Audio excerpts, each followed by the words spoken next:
June 17th, 2010, Louisville, Kentucky. What begins as a seemingly routine domestic dispute quickly spirals into something far more sinister.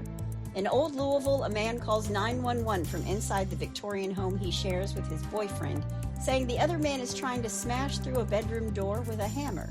It's clear it's no ordinary domestic disturbance, because before the night ends, the man on the other side of that door will tell police there is a body buried in the basement. This is a story of murder, drugs, sex, a drag queen, counterfeit money, 2 unbelievable trials, and lovers who turn on each other like 2 cats in a pillowcase. This is a case of he said, or he said he slayed. This is the murder of Jamie Carroll, buried under 4th Street, Part 2. Hey y'all, I'm Chris Calvert. And I'm her husband, Rob Podorf. Welcome to Hitched to Homicide. For better or worse. Till death do us part.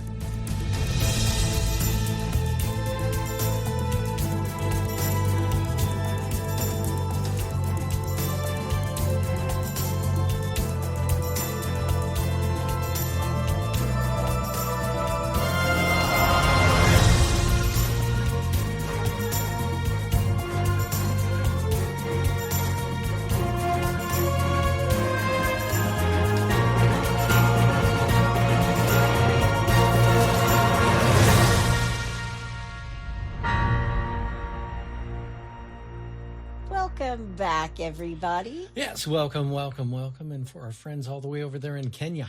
Kenya? Yep. I feel like Mike Myers all of a sudden in Wayne's World. Sodawa. We were watching this the other night. It doesn't get old. It's actually pretty good. Yeah, it's one of his better movies. Well, wherever you're listening, be sure to subscribe to Hitched to Homicide, then like, rate, and review the podcast so others who love true crime and are just like you can find us. And if you're watching us on YouTube, please hit that subscribe button below. If you want true crime with us all the time, please join our closed Facebook group, The In-Laws and Outlaws. Go to Facebook and type in H2H In-Laws and Outlaws. Answer a couple questions. You are in. Go join. We got Please people do. coming in by the droves lately. We do. I post photos and other information in there as well. It's a great group of true crime folks. We love them so much. Yes, we do. You can find us on Instagram at Hitched to Homicide or on X at H2H_podcast. And we have a Buy Me a Coffee link if you want to send Rob some coffee. Look at that. You're drinking it right now. You can find that link in our show notes. You can also send us a message to the link to that is at the bottom of the show notes. I tried to get through that without tongue twisting, but I couldn't make it.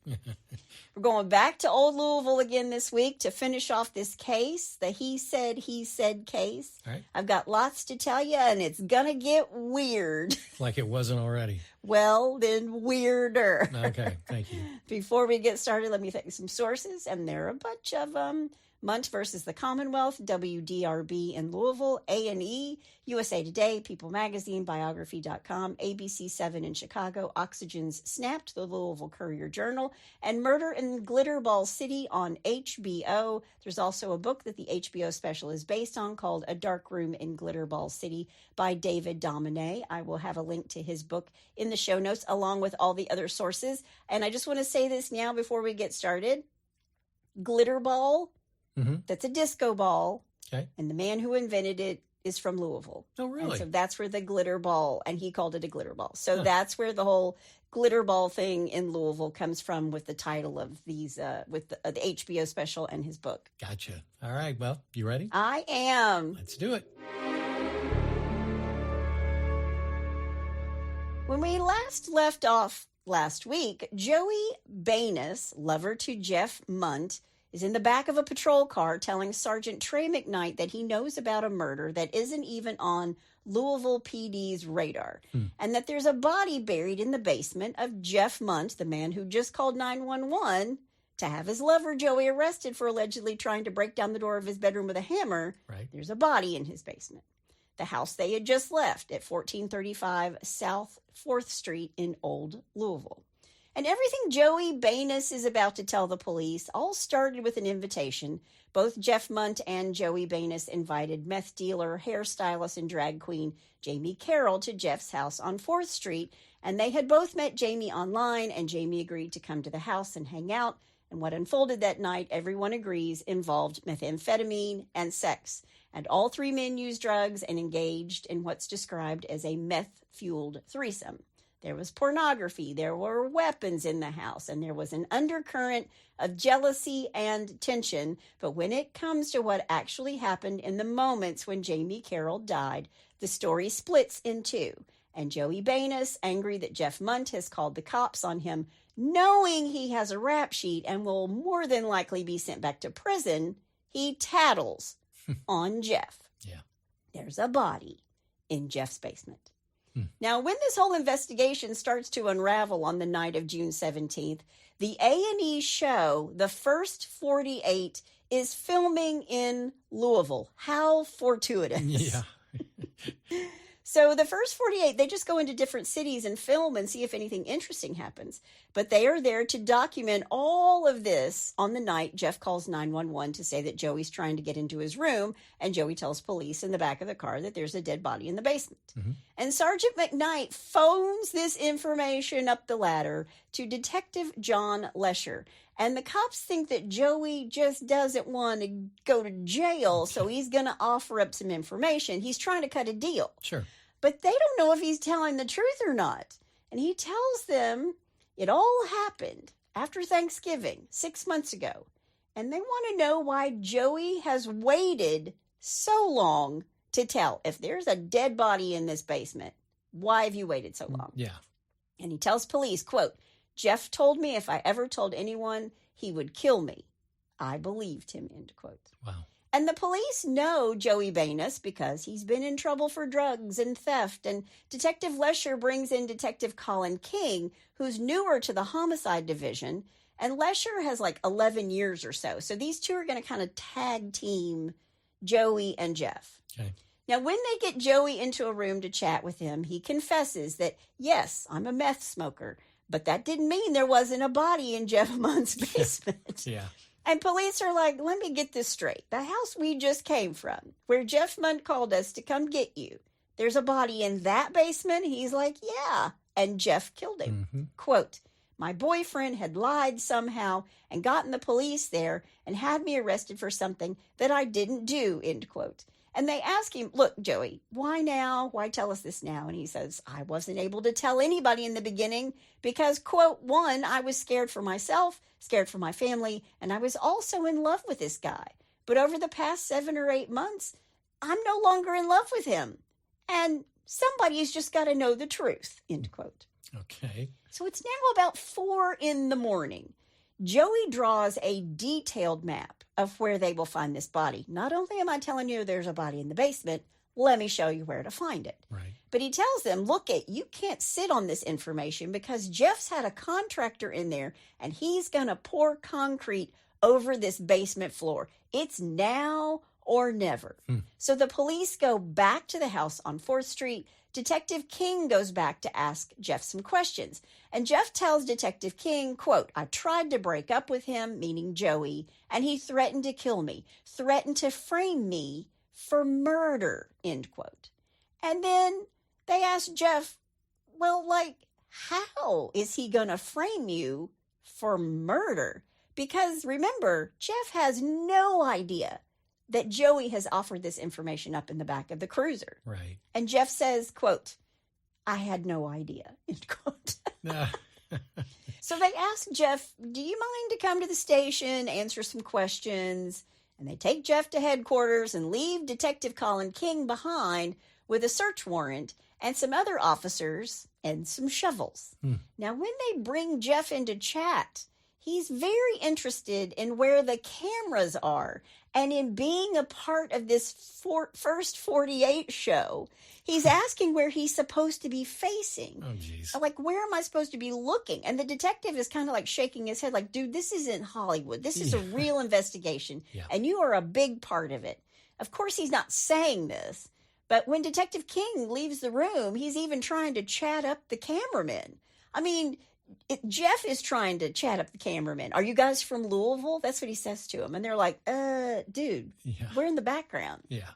And Jeff is this charming guy when he wants to be. And he and Detective King are having a decent conversation. Jeff is acting like he wants to be very cooperative. And he's just a victim in this whole mess of a night. And he tells Detective King that Joey had beaten him up, that there was a lot of domestic violence, and that he was worried about his own safety and his family's safety, and, of course, his cats.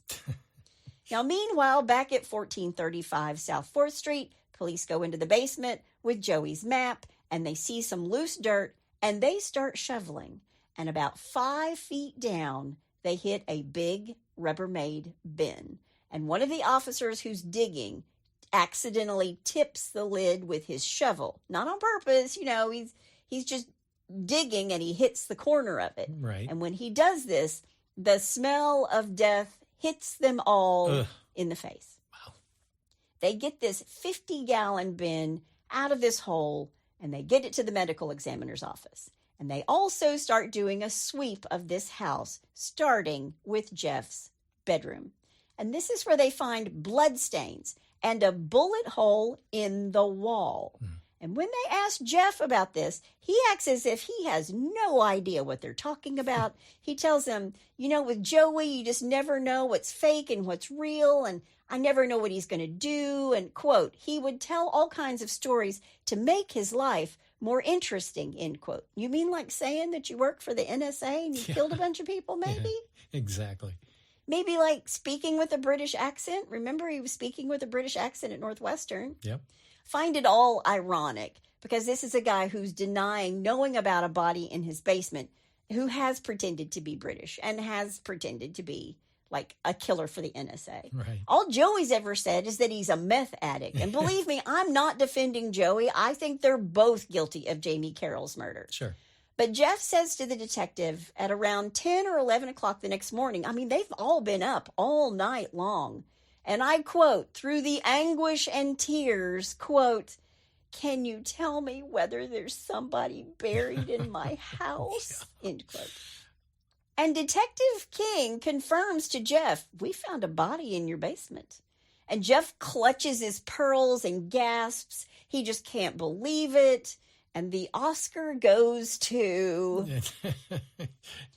Not Jeff. Yeah. He's not that good. Now, Jeff asks, who is it? Who is it? And they say, well, we have an idea of who it is. And he's crying and saying, quote, "God, Joey, how could you do something like this?" End quote. Wow. Then he says, quote, "I just can't imagine somebody being killed in my basement," end quote. Well, hold the phone. Who said he was killed in your basement? Yeah. The police only knew there was a body buried there, right? Yeah. At least to Jeff's knowledge. He's not as smart as he thinks he is. Right. But when they go to tell Joey that they found the body, the first thing he says is, what do you think he says? When they say, "We found the body, you drew us the map, we found the body." What do you think he says? I have no idea. Quote, "I didn't do it," end quote. Joey tells the police that the body is that of Jamie Carroll, that they had invited him over to do drugs and have a threesome. He tells them that Jamie and Jeff were in bed together, naked, and, quote, "Before I knew it, Jeff stabbed Jamie. Jamie jumped up there. Blood was flying. Jeff pulled out a revolver. And again, before I knew it, he had shot Jamie," end quote. Now, don't forget, Joey Banis is not a stranger to the police. They know he's got 8 felony convictions, and Sure. they know he's on parole. And Yep. I think right off the bat, perhaps they don't think he's a reliable witness, right? Well. And he's earned that for sure. So they don't know if they're believing everything Joey is saying. He tells them that he dug the grave and that Jeff threatened to kill him and throw him in the grave too if he didn't help. And when the coroner looks at the body, he can see that there's 1 gunshot wound and 6 stab wounds, which is very consistent with what Joey has told them about how it all went down. Right. But they think he's lying about who committed the murder. Because on one hand, they have a guy who's never had a run-in with the law, who's an IT specialist, who's worked at the university. And on the other, they have Joey Banis, right? Yeah. They arrest Joey, who says, "Fine, but I want to talk to my dad and I want to get an attorney." And he tells Detective Lesher that by this point, he should have been bonded out or something should have happened. And this is when Detective Lesher says, "Do you see all this mud on me? I just went and dug up a body out of that basement." To which Joey says, quote, "Just like I said," end quote. There you go. They ask him if he's ready to talk, and he says, I don't want to say anything until I speak with my attorney. But, quote, everything I told you panned out, correct? End quote. Mm-hmm. They go back in to talk to Jeff, and they tell him what they know. And somewhere in one of these conversations, Jeff says the name Jamie when they're talking about the body in the basement. And the police immediately pick up on this, like, wait, hold up, Jeff. Yeah. We thought you didn't know anything about the body in your basement. They tell Jeff that they want to clear his name. Look, we just want to clear your name because you're such a victim. Will you go take a polygraph test? And he says, sure. Quote, I don't have anything to hide, end quote. And the first 48 is still taping all of this. And as they're walking to the exam room, Jeff has this creepy smirk on his face, like, I'm gonna get away with murder. Not even kidding you. Wow. They start the preliminary interview with Jeff in the polygraph, you know, what's your name, that kind of thing. And then the guy who's giving the test, and I don't know if it's because the polygraph guy had to get up, you know, in the middle of the night or early in the morning, but he says something to the effect of, and I'm paraphrasing a little bit, but he basically says, Jeff, did you kill somebody? Yeah. Let's get to the point. Yeah.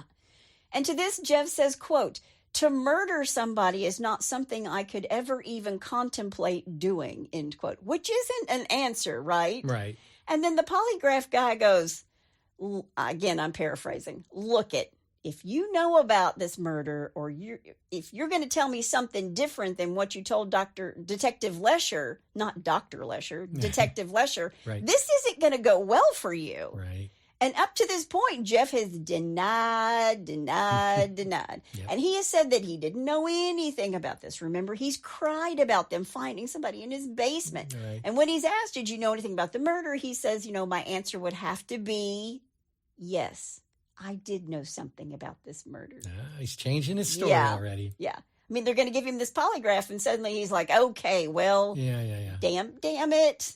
I'm going to have to come clean. Dang it. I think he actually believed he could get away with passing the polygraph. Yeah. And then decided if he wanted to be believed, he couldn't come off as a liar. Right. So he says, yes, I did know something about the murder. And when Detective Lesher gets him back in the interrogation room, he's like, dude, after all this crying and acting shocked, you actually knew all about this. Yeah. And there's this whole thing about Willy Wonka and this golden ticket. Detective Lesher like gives him a piece of yellow paper and is like, you know, Willy Wonka, that's your golden ticket. And I swear to you, the video isn't even all that clear, but you can see that Jeff knows he's smarter than Detective Lesher. He's almost sitting there like, what's happening right now? Yeah. I mean, he's so arrogant. Wow. And Jeff says, would you like to know the true story? I was there. Joey invited this guy over. I don't remember his name. You mean the name you've already mentioned? He was a drug dealer. Joey cut the guy's throat. Joey cut the guy's throat. That's called foreshadowing. Yep. He said that he and Joey started struggling. Joey grabbed, quote, I believe it was a revolver and shot the guy, end quote. It's the exact story that Joey has told police, and Detective Lesher wants to know why he lied before, and Jeff's explanation is that Joey has told me that if I refused to help him, he would, quote, kill me and my family and my cat. And my cat. After police hear the stories from both of them, they think that they brought Jamie Carroll to the house on 4th Street to steal his drugs and his cash, and then they stabbed him and shot him and buried him in the basement, both of them together. They are both arrested for murder, robbery, and tampering with evidence. But these two are both sticking to their stories. And while the Louisville Metro Police Department is trying to get in touch with Ellen, Jamie's mom, they realize they're going to have to tell her, this is what's happened to your son. Oh, man. Now, after they arrest them both, Jeff is worried about his cats. He's telling them that they can't arrest him because no one's going to take care of his Charles Dickens Pickwick paper-named cats. Oh, man. Jeff and Joey are going to be tried separately. And the Commonwealth attorney, by the way, Kentucky's not a state, it's a Commonwealth. So we have a Commonwealth attorney, is going to go after Joey first. Low-hanging fruit, right? He's been charged with murder along with all the other charges. And in Kentucky, we have the death penalty for murder. And in order to make sure they get a conviction, the prosecution offers Jeff a deal. Testify against Joey, and we will take the death penalty off the table when you go to trial. And as you might imagine, Jeff is more than happy to do this. Sure.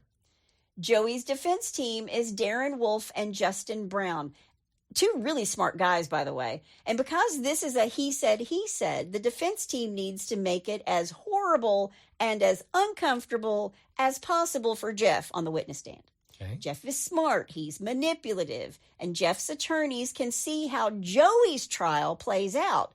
And now they're going to know what witnesses are going to say. So there aren't as many surprises. He's really getting an advantage out of this. Okay. The Honorable Mitch Perry is presiding when the trial starts in February of 2013. There's a love triangle, kinky sex, a drag queen. It's a 3-ring circus in the media. Wow. I should say it's a reporter's dream come true. You know what? This sounds like an HBO series. Because it is. Okay. The Commonwealth attorney, Ryan Conroy, who is a woman, by the way, and Josh Schneider opened by showing the 50-gallon Rubbermaid container, talking about Jamie and saying Joey was sitting in the courtroom, but he didn't act alone. And I will say this about the Commonwealth attorneys. Even though they're prosecuting Joey, the whole time they're saying he did this, but he didn't do it alone, right? Because they still want to get Jeff when his Insurance isn't one size fits all. That's why drivers have enjoyed Progressive's Name Your Price tool for years now. With the Name Your Price tool, you tell them what you want to pay, and they'll show you options that fit your budget. So whether you're picking out your first policy or just looking for something that works better for you and your family, they make it easy to see your options. Visit Progressive.com. Find a rate that works for you with the Name Your Price tool. Progressive Casualty Insurance Company and Affiliates. Price and coverage match limited by state law. trial run comes around. Right. Joey's defense team, Darren Wolf and Justin Brown, tell the jury that Jeff, not Joey, is the killer, and they offered a motive for Jeff to end Jamie Carroll's life. It was jealousy. Jeff was jealous of the relationship that Joey and Jamie had. And the night Jamie is murdered, Joey and Jamie were having sex like they always did when they were together. Jeff was the jealous one with motive, and he had everything to gain by blaming Joey because he was the spurned boyfriend. Right. Ryan Conroy calls the police from that faithful night to the witness stand in order just to establish a timeline. And Detective Lesher, who's the lead detective, he's on the witness stand. And Joey's legal team accuses the Louisville Metro Police Department and Detective Lesher of being biased against Joey from the get-go because they knew him and they immediately dismissed him as possibly being innocent, even though he's the one who told them about the body in the basement. Right. And when they ask the detective about Jeff, the detectives on the case say, well, Jeff was very cooperative, which is easy when you're lying your butt off. Yeah, exactly. Jeff takes the witness stand. He's all dressed up in a suit, and they show a photo of Jeff smoking meth, just so the jury knows who he really is. Yeah. He tells the story of being pulled off of Jamie and Joey stabbing or slicing his throat and then shooting Jamie. And then he says, Joey pointed the gun at me and told me I had a choice, which was either to help him or to be killed right then and there. And Jeff tells the court that he and Joey buried the body together. He talks about breaking Jamie's bones to fit him into the Rubbermaid container. Ugh. And he talks about how he was surprised how easily it could be done. Quote, I don't remember it being a particularly difficult task, end quote. Wow. He's Cold and calculated. And quite honestly, a psychopath. Yeah. He's more worried about his cats. He tells the jury this. He tells the court this, that after it was all over and Jamie was dead, he was more worried about his cats walking into the blood. Yeah. after he said Joey killed him, than actually witnessing a murder. Man. But Jeff tells the jury that he was scared and that he kept the secret of the body buried in his basement because if he didn't, Joey said he would kill him, his family, and the cats. And he told him that he would either kill him or have somebody else do it. And Jeff is really poised and smart on the witness stand, but he's also kind of condescending to everyone, which kind of tracks with how he treated people he worked with. Remember, he would throw people's reports back in their faces, right? If it wasn't the correct font and at 14 points. Right. Joey's attorneys cross-examined Jeff and asked after he lied for 5 hours to the police, why should anybody believe anything he said now? And they called him out on all of his discrepancies in his story. Honestly, they did a better job of prosecuting Jeff than the prosecutors are going to do when they actually go to trial. And when they asked him why he lied about knowing, he said it was because there were TV cameras in his face. But they reminded him that he tried to have conversations with them. Yeah.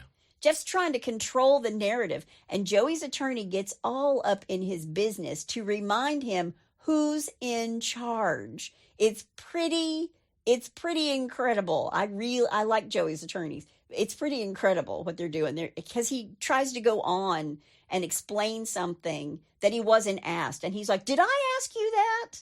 You only answer what I ask you. I mean, it was like, did you order the code red?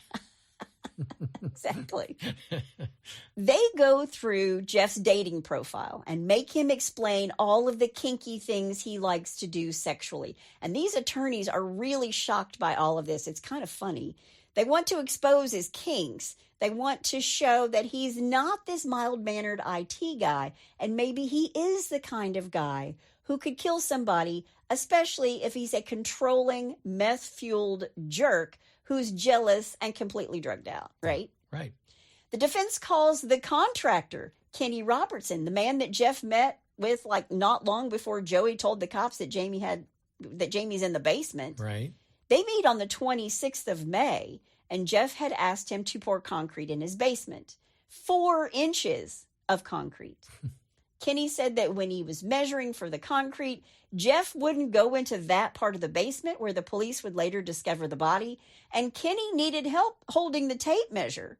And when the prosecution rests, Joey has not taken the stand. They thought about putting him up there, but if they did, the Commonwealth attorneys would bring up all of his felonies, and they're also aware of this so-called confession video, remember? Right. Where he's reading off of the paper in the hotel room and he's got a gun. Yep. And the prosecution did not show this video to the jury. And the Commonwealth attorney doesn't do this, right? And the defense attorneys are like, wait a minute. Yeah. Why aren't they showing this? If they really want to slam dunk, why aren't they showing this? Right. But Joey's attorneys thought if he testifies, then the Commonwealth attorney is going to show up with this video to wreck his credibility. Sure. But what about the beginning and the ending of this video? Hang on. Okay. Ryan Conroy tells the jury that, yes, Joey is guilty. And there are interviews with some of the jury members in Joey's case. And they've said from that trial that Jeff seemed like he was the mastermind. Now, it must be a unanimous decision of the jury. So Joey's team really only needs one person. And the first afternoon into the night, the jury goes to a hotel. They can't make a decision. So the next morning at 10 a.m., the jury returns with a verdict.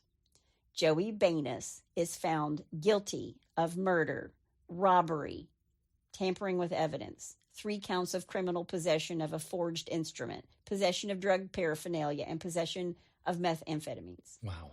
Now, this same jury will decide his fate.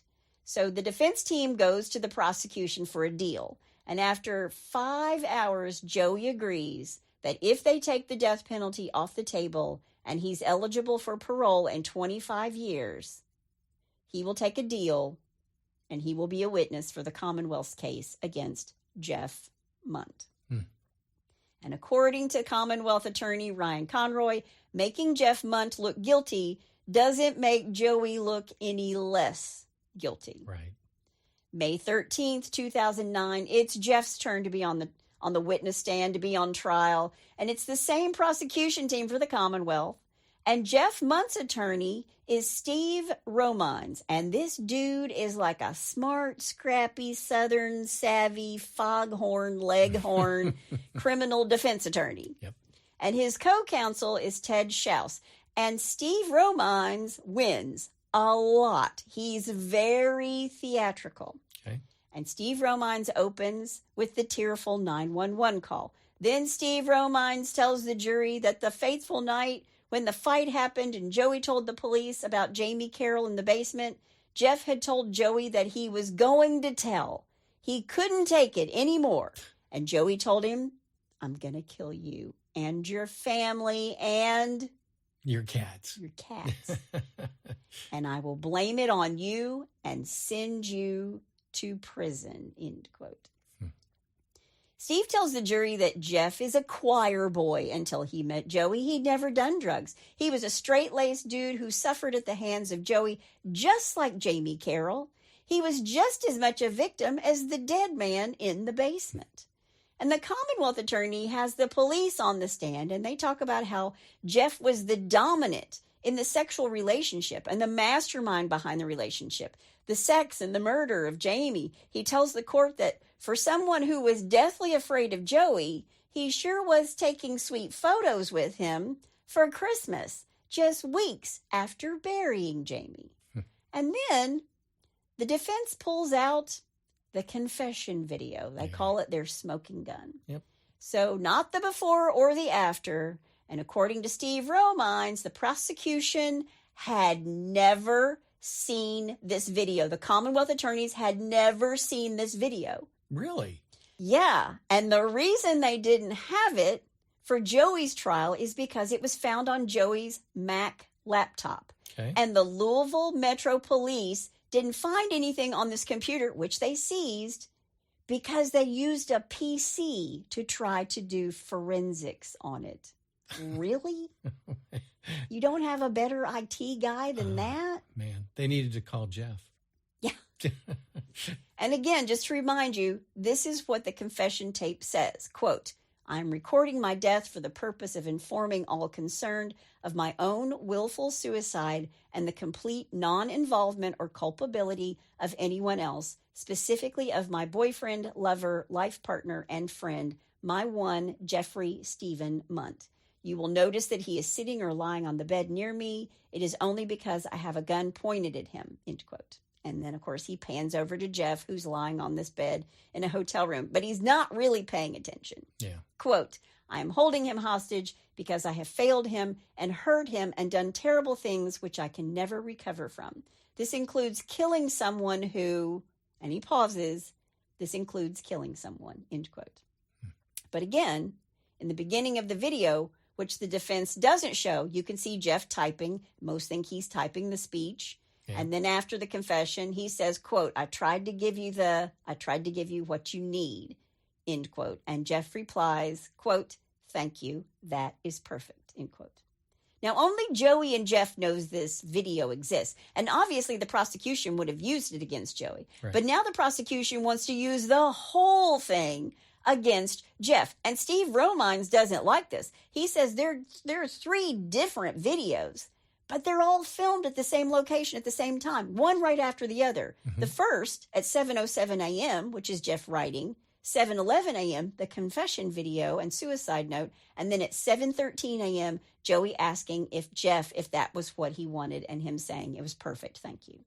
And the judge allows the prosecution to play it before play the before and after the video. Right. And Joey said, of the videos, the first one is a check to see if the video camera is recording correctly and setting it up for the suicidal farewell. Quote, this is Joey, quote, I was sick of Jace and didn't want to be with him anymore. Jace would not let me go. He had threatened me and threatened my family. The only way was to completely absolve him of all responsibility. So Jace wrote out a script and told me to read it in front of the flip camera connected to my computer, end quote. Wow. I tried to give you what you need. That was perfect. Man. This, in my opinion, shows that Jeff is clearly in charge. And it's not Joey. Now, at first, what were you going to say? Well, no, I mean, the fact that at the after part of the video when he said, is this what you want? And Jeff saying, yes, that was perfect. Yeah, thank you. Come on. Yeah. That should negate that entire video. Yeah. Wow. Now, at first, Joey, who's scheduled to testify for the prosecution, but he takes the stand and he says he's not going to testify. But then he changes his mind and he comes back to testify. He's such a wild card for the prosecution and for the defense. Sure. But Joey tells the same story he's always told. There was meth, porn, three-way sex, and when Jamie leaves to go get more drugs for them, Jeff asks Joey, do you think anyone would miss Jamie? And when they have more sex, when they're done, Joey says he got up, got dressed, and then he turned around. Jeff and Jamie were struggling, and Jeff stabbed Jamie in the neck, and Jamie is crying.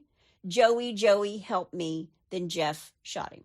Now, he says that he's like up against the wall, but in another story, Joey actually says, I was tied up. So yeah, I think everybody's culpable here, right? Right. Jeff told him they would wait until Lowe's or Home Depot opened, go there, get a plastic tub, get some lime. And Joey says he didn't even know what lime was. But Joey said that Jeff knew all about it from gardening and from watching a movie where he saw that lime covered up the smell of decaying flesh. Ugh. And again, he threatened Joey and made him help bury the body and the secret, and telling him that no one would ever believe that he, meaning Jeff, right. No one's ever going to believe that I'm a killer, but they would believe that you are a killer. And Joey admits there was domestic violence between the two of them. When Jeff's attorney cross-examines Joey, he says, you're a thief, to which Joey admits to. Mm-hmm. And he says, you're a drug dealer, which Joey also admits to. And then he says, and you're a murderer. And Joey says, I am not a murderer. And Steve Roman says, you are a convicted murderer. I mean, man, he walked right into that one, right? Yeah, he teed it up for him. When Steve Roman says, you framed Jeff Mundt for murder, Joey says, quote, framed for murder? How do you frame someone for murder if they bury someone in a basement of a house they own and then for 6 months, fail to report it and engage in a relationship with that person, end quote? That's a good question. It's my question as well. Yeah. Again, I think they were both in on it. Right. The Commonwealth was not allowed to use Jeff's testimony from Joey's trial where he's acting like a psychopath because they tell the exact same story with the exception of who kills Jamie Carroll and one other little tidbit of information and who was threatening the other to keep quiet. But I think if Jeff's jury could have seen the way he was so cold and calculating on the stand over Jamie's death, right, it might have painted a different picture for the jury. But the Commonwealth does show a sex tape of Jeff and Joey, which shows that Jeff is the dominant. They show this tape in court. Oof. Jeff is not crying. He's not in distress. He's not afraid of Joey. And after this sex tape is shown, this is after Jamie Carroll has been murdered. Right. So they're like, does this look like a man who's afraid of the other guy? He's dominating him. Yep. And after this, the judge goes, I need a break. Oh, man. Wow. In closing, the defense says again that Jeff is a victim, just like Jamie. The defense calls a domestic abuse expert to show that Jeff was a victim of partner abuse. But she didn't really speak in terms of Joey and Jeff's relationship. It was more skipping around it. But the defense did put it in the jury's head that she was an expert in their particular relationship. And the judge had to tell the jury, you have to unhear that. Oh. Well, you can't unhear anything. Yeah. Jeff's trial lasted 11 days. The jury deliberated for 8 hours. And Jeff Mundt is found, what do you think? Guilty? Not guilty of murder. Oh, man. He's convicted of robbery, tampering with evidence. He gets 5 and 3 years for those two charges, respectively. But Jeff would serve one year and be released. Jeez. So Joey gets life, and Jeff gets 8 years and is released after just 1 year. Man. Now, he still faced charges for counterfeiting in Chicago. Mm-hmm. But according to David Domine, I heard him speak on this in a podcast, he tried really hard to track down when Jeff was going to court in Cook County. He even drove to Chicago on the date that someone at the county clerk's office had given him, right? Right. But there was no court hearing for Jeff Mundt. And you know what? No one knows where he is. Really? There are rumors that he's moved to Europe. He certainly doesn't live in Kentucky anymore. Yeah. Many say he's changed his name and his identity. Well, he was ready to do that in Chicago with the counterfeit bills. Sure. Because of his plea deal, Joey Banis gave up his right to appeal his conviction. He's currently at the Lee Adjustment Center in Beattyville, Kentucky, which is a medium security facility. He will be eligible for parole in 2030, so in just 4 years, right? Yeah. Right. But this laptop that the Louisville Police Department couldn't do anything with, Joey's attorneys have a digital replica of everything on this Mac, and Joey recorded loads of audio without Jeff knowing. And it's pretty volatile, but there is evidence that Joey's telling the truth about the whole NSA thing, because it's on video. Jeff saying that his head hurts because of a bullet in his head from blowing up a car in Bratislava. Also, something that the Louisville police have now said is that their stories are almost identical. Jeff and Joey's stories are almost identical. Jeff says that Joey cut Jamie across the throat.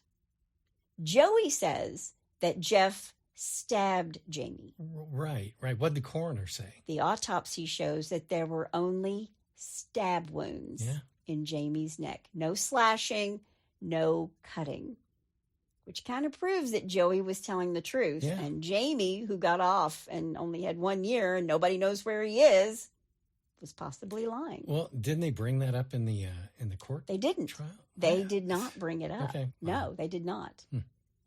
Now, the prosecution's theory, the Commonwealth attorney's theory now, is that Jamie was killed during this sex tryst, and it was all a thrill kill for either one of them or both of them. Okay. Joey now says that he and Jamie and Jeff would have sex, but the next morning Jeff had to go to work, and it infuriated him that Joey and Jamie would sleep in and then wake up and have more sex and do more drugs in his house while he was away at work. So was it jealousy? And Joey now says that when the murder happened, he was tied up again and that he was restrained for both Jamie and Jeff to have sex with. Okay. Now, still, Jamie Carroll is the victim here. Right. He was dealing meth and using meth, but that didn't mean he deserved to die. Right. Remember, his plan was to report to prison, get treatment inside, and come out and start a new life. Yeah. But he didn't get that opportunity.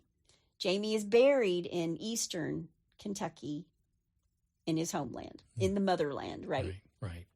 When Jeff and Joey were arrested, Jeff was already behind on his mortgage payments. And the house at 1435 South 4th Street, which has had so much go on inside it, was taken over by the bank. It sold in December of 2011, and renovations began in the spring of 2012. The 3-level historic home was so badly dilapidated that more than 60% of it had to be gutted. And the house was saved.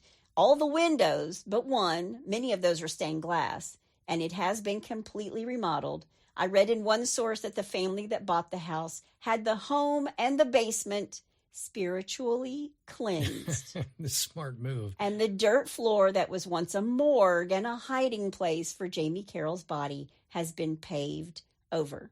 And the home even has an elevator in it now. I think they're both guilty of murder. Yeah. But that's just me. And I'm happy to hear anyone else's theories on the case as well.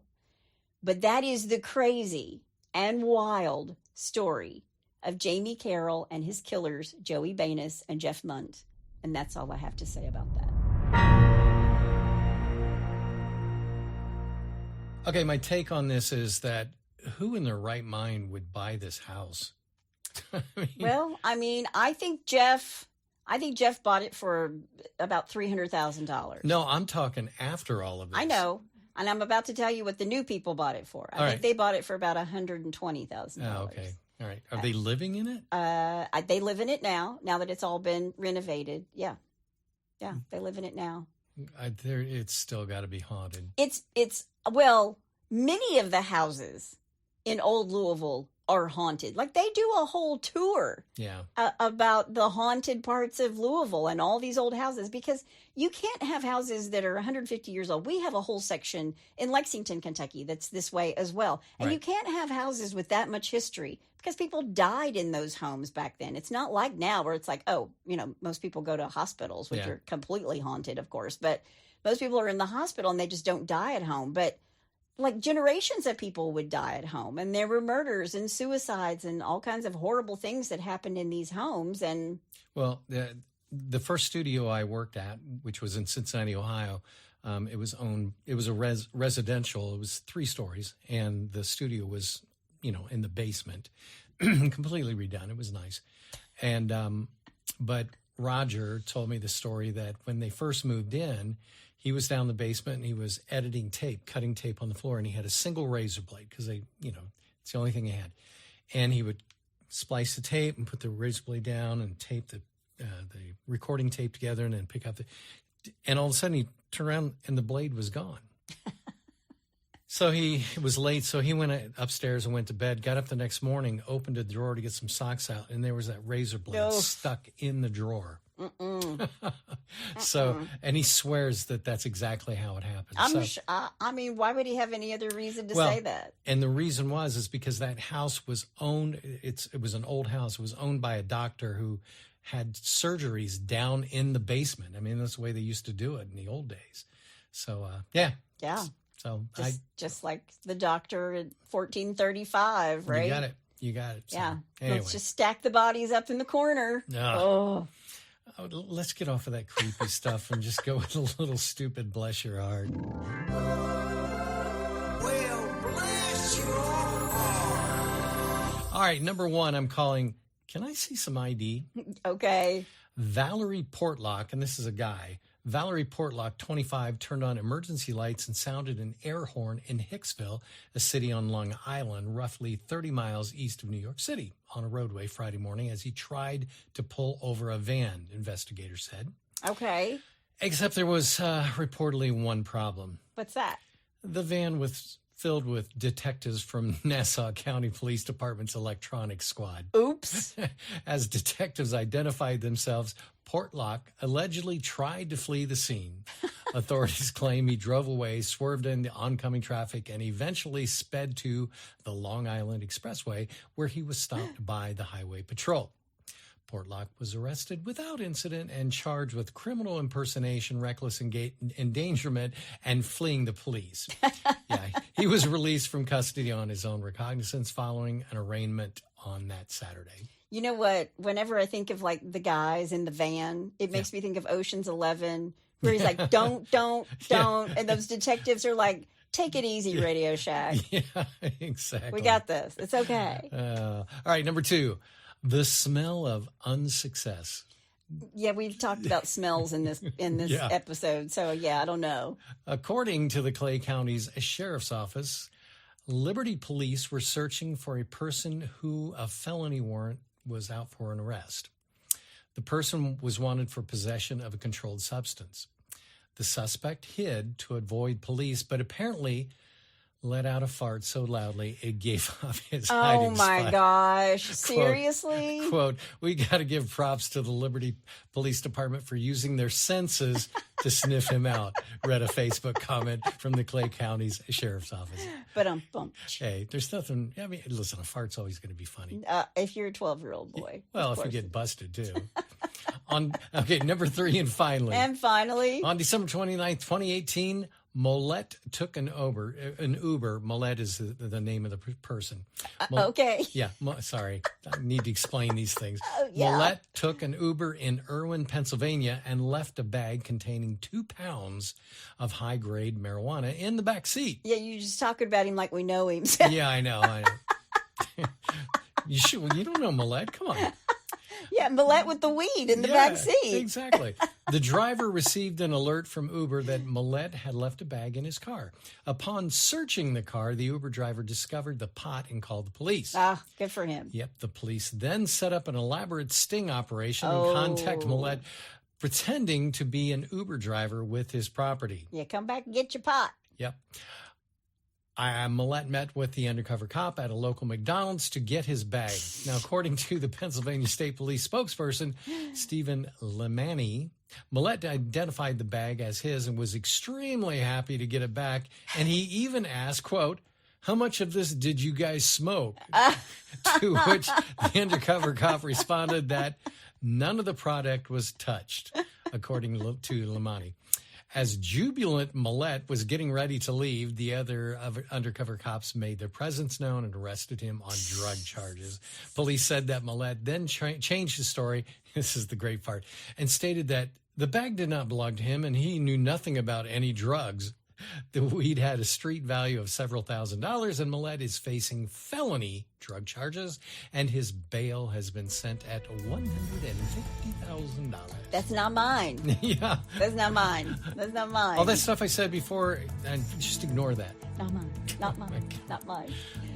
Well, if you have a bless your heart, or you know somebody's heart who needs a blessing, or you know somebody who's leaving their weed in the back of the Uber and he's calling the police, I mean, you got to hand it to the Uber driver. He could have just taken the weed and he didn't. Yeah.